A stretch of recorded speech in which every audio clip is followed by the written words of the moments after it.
Hello नमस्कार साथियों, एक बार फिर आप सभी का बहुत बहुत स्वागत है आपके अपने यूट्यूब चैनल एडू क्लासेस में। तो हम यहाँ पे सॉल्व करने जा रहे हैं हिंदी साहित्य के टॉप 70 प्रश्न जो आपकी आगामी सभी हिंदी परीक्षाओं के लिए महत्वपूर्ण होगी। स्पेशल EMRS TGT हिंदी 2023 जो एग्ज़ाम लगा हुआ उसके लिए ये क्लासेस आ रही हैं। तो चलिए फटाफट रिवीजन करते हैं हम 70 प्रश्नों का। आई होप आप सभी के लिए बहुत ही हेल्पफुल ये क्लास रहेगी। आप सभी लोग बता सकते हैं कि आपने इन 70 प्रश्नों में कितने प्रश्न सही किए हैं। ओके, यदि आप यहाँ पे 50 प्रश्न सही कर लेते हैं तो एक अच्छा लेवल माना जाएगा। तो आप लोग ज़रूर बताइएगा या अपना काउंट कर सकते हैं अपनी नोटबुक में। तो पहला प्रश्न आप लोगों के सामने है, आपकी स्क्रीन पे है। आल्हा किस ऋतु में गाए जाते हैं? B option is right answer, वर्षा ऋतु में, क्योंकि हम डायरेक्ट क्वेश्चन पढ़ेंगे और डायरेक्ट आंसर बताएंगे। ठीक है, तभी जाके ये जो है कम टाइम में हमारी क्लास पूर्ण हो पाएगी, क्योंकि डिटेल से हम और भी क्लासेस ले चुके हैं तो आप लोग उनको देख सकते हैं। तो ये आज जो है फटाफट क्लास रहेगी। ओके, आचार्य रामचंद्र शुक्ल ने हिंदी साहित्य का आविर्भाव किससे माना है? तो डी ऑप्शन प्राकृत की अंतिम अपभ्रंश अवस्था से। D option is right answer हो जाएगा। अगला प्रश्न है, नाट्यवृत्तियों की संख्या कितनी है? तो यहाँ पे आपका सही जवाब हो जाएगा सी, 4 होती हैं। नाट्यवृत्तियाँ कौन कौन सी होती हैं आप डिटेल से पढ़ सकते हैं हमारी अन्य क्लासेस में, और नहीं तो आपको कमेंट बॉक्स में मिल जाएगा।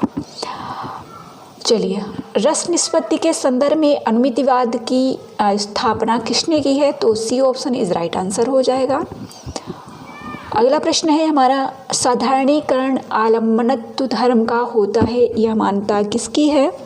तो D option is right answer, Acharya Ramchandra Shukla is right answer. अगला प्रश्न है, रणमल छंद नामक काव्य किसने लिखा है? तो वी ऑप्शन श्रीधर ने लिखा है। अगला प्रश्न है, गोरख जगायो जोग भगत भगायो लोग, यह उक्ति किसकी है? तो डी ऑप्शन तुलसीदास जी। अगला प्रश्न है, जयदेव से प्रभावित विद्यापति की कौन सी रचना है? तो ए ऑप्शन पदावली। अगला प्रश्न है, उज्ज्वल नीलमणि के रचयिता हैं? C option is right answer, Roop Goswami. अगला प्रश्न है हमारा, आचार्य भरत के अनुसार नाट्य मंच कितने प्रकार के होते हैं? तो वी ऑप्शन 4 होते हैं। अगला प्रश्न है, मीराबाई की उपासना किस प्रकार की थी? सी ऑप्शन माधुर्य भाव की थी। अगला प्रश्न है, निम्नलिखित में से कौन ज्ञानाश्रय शाखा का कवि नहीं है? तो ज्ञानाश्रय का नहीं है तो प्रेमाश्रय होगा।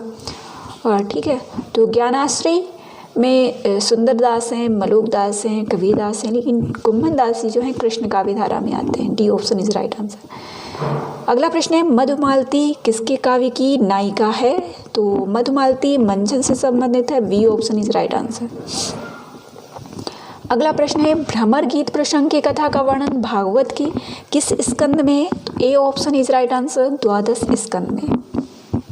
अगला प्रश्न है, बहुत ही शानदार पंक्ति है, कर्म जोग पुण्य ज्ञान उपासन सब ही भ्रम भरमायो, श्री वल्लभ गुरु तत्व सुनायो, लीला भेद बतायो, यह काव्योक्ति किसकी है? तो B option is right answer, Kabirdas की है। अगला प्रश्न है, रामाज्ञा प्रश्नावली किसकी रचना है? तो C option is right answer, Tulsidas ji की है।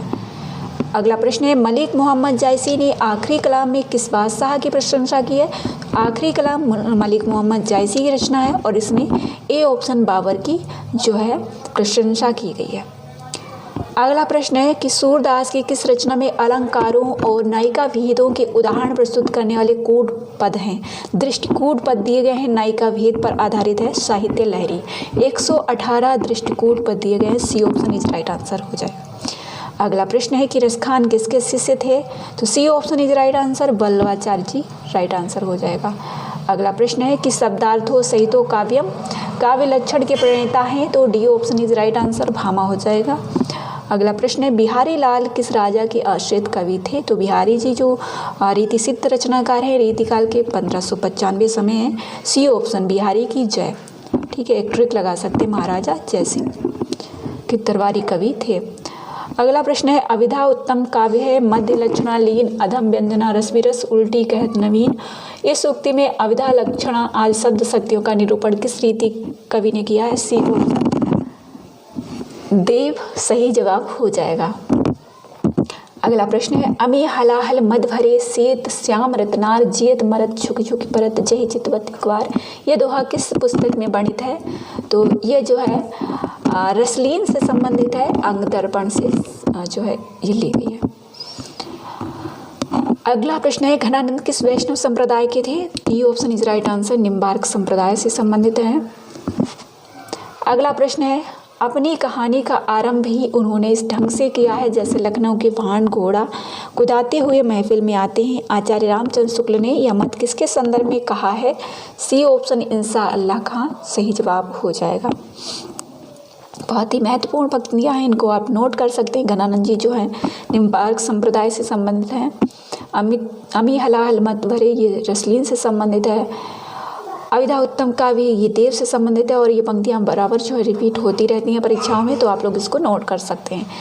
अगला प्रश्न है बहुत ही महत्वपूर्ण है सखा प्यारे कृष्ण के गुलाम राधा रानी के, ये पंक्ति किस कवि की है? तो ये है वी ऑप्शन भारतेंदु हरिश्चंद्र की।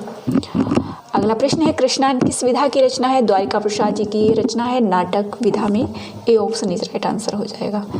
अगला प्रश्न है निम्नलिखित में से कौन भारतेंदु का परवर्ती गद्यकार है? तो यहाँ पे आपका सही जवाब हो जाएगा डी ऑप्शन श्रद्धाराम फुलेरी।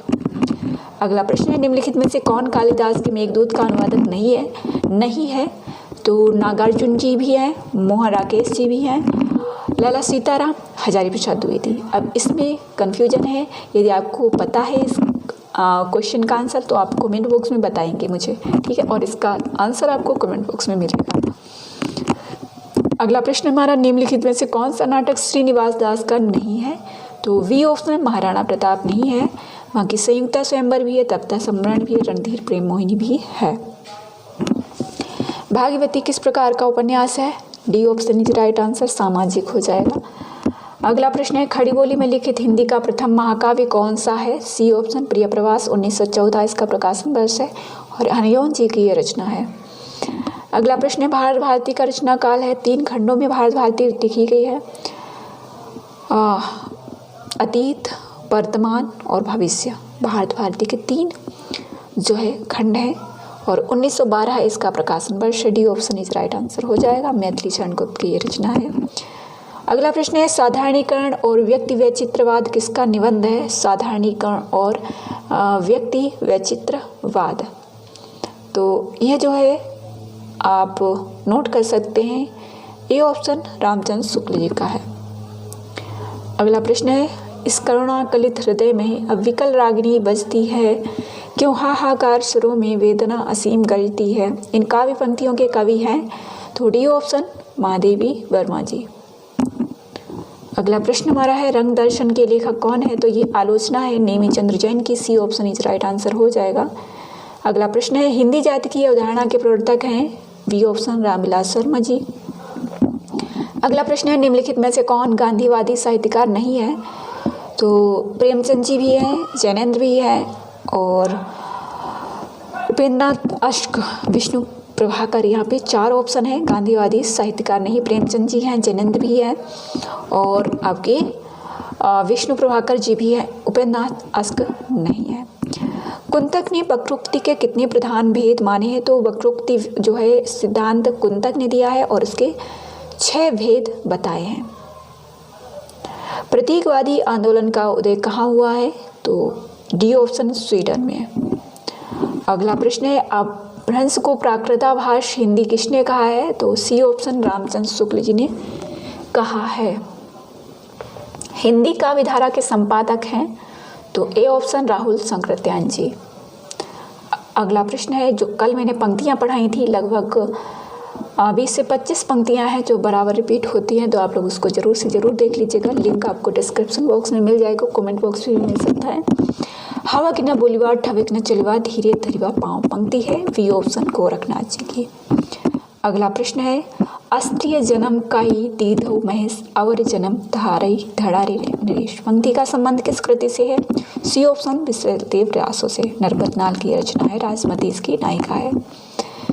अगला प्रश्न है कबीर की उक्तियों में कहीं कहीं विलक्षण प्रभाव चमत्कार हैं, तो ये रामचंद्र शुक्ल जी का कथन है, A option is right answer हो जाएगा।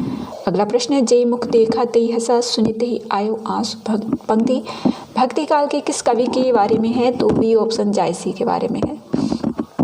अगला प्रश्न है, कलि कुटिल जीव निस्तार हित वाल्मीकि तुलसी भयो, तो बी ऑप्शन नावादास जी। ये मैं इसलिए बड़ा जो है आप सभी को डिटेल से नहीं पढ़ा रही हूँ कि ये सिर्फ रिवीजन क्लास है, जिसमें 70 प्रश्न मैं आप सभी को करा रही हूँ। 70 के बजाय 100 प्रश्न आपके कंप्लीट होंगे, 100 टॉपिक कंप्लीट होंगे, आप ये समझ सकते हैं। अष्टछाप के संस्थापक इनमें से कौन है? अष्टछाप में 8 कवि हैं, तो संस्थापक जो है विठलनाथ जी हैं। 1665 में इसका प्रकाशन हुआ था, 1565 में इसका प्रकाशन हुआ था। अगला प्रश्न है, खेती न किसान को, भिखारी को न भीख, वणिक को न वणिज, न चाकर को चाकरी। पंक्ति तुलसीदास की कृति किस कृति से संबंध है? तो ये आपका वी ऑप्शन कवितावली से हो जाएगा। तुलसीदास जी की पंक्ति है।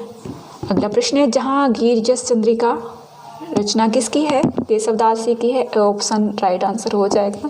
केशवदास जी का समय है 1555, मदिराम का 1617, भूषण का 1613, देव 1673।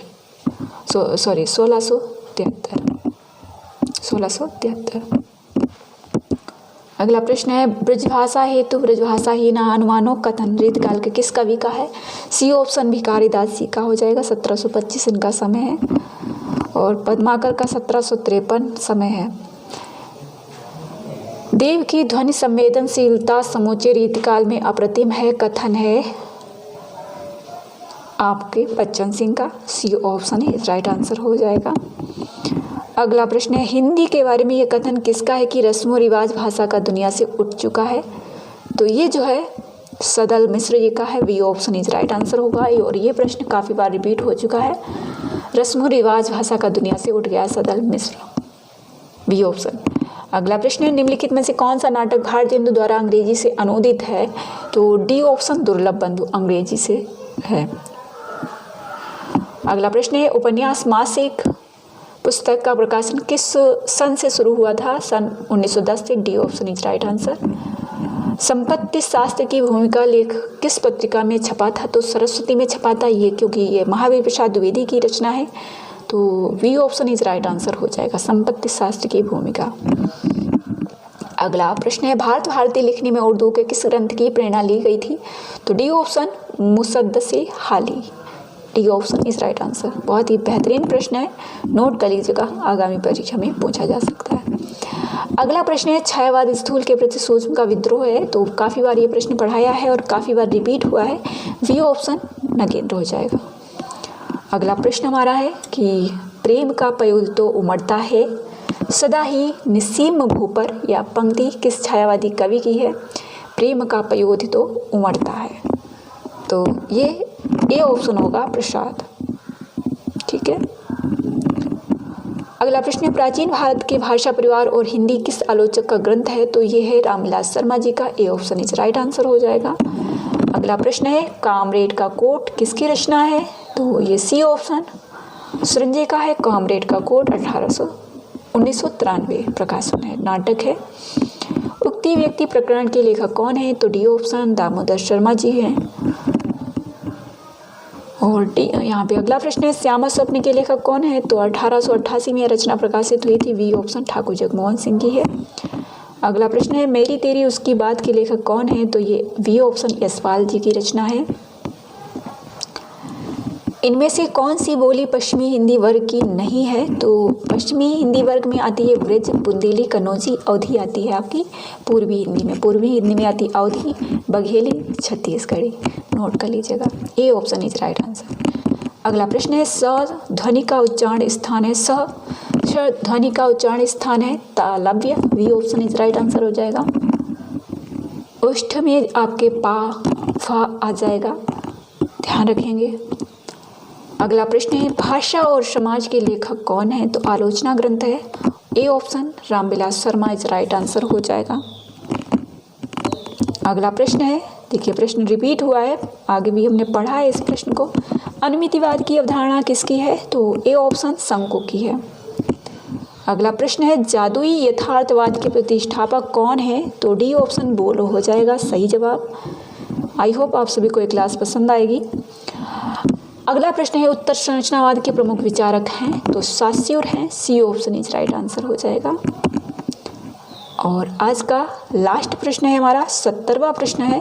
70वां क्या, ये हमारा 71वां प्रश्न है। मतलब आज की क्लास में हमने 71 प्रश्न पढ़े। अर्धकथानक किस भाषा की रचना है? तो बी ऑप्शन ब्रज भाषा में लिखी गई है। 1641 इसका प्रकाशन वर्ष है।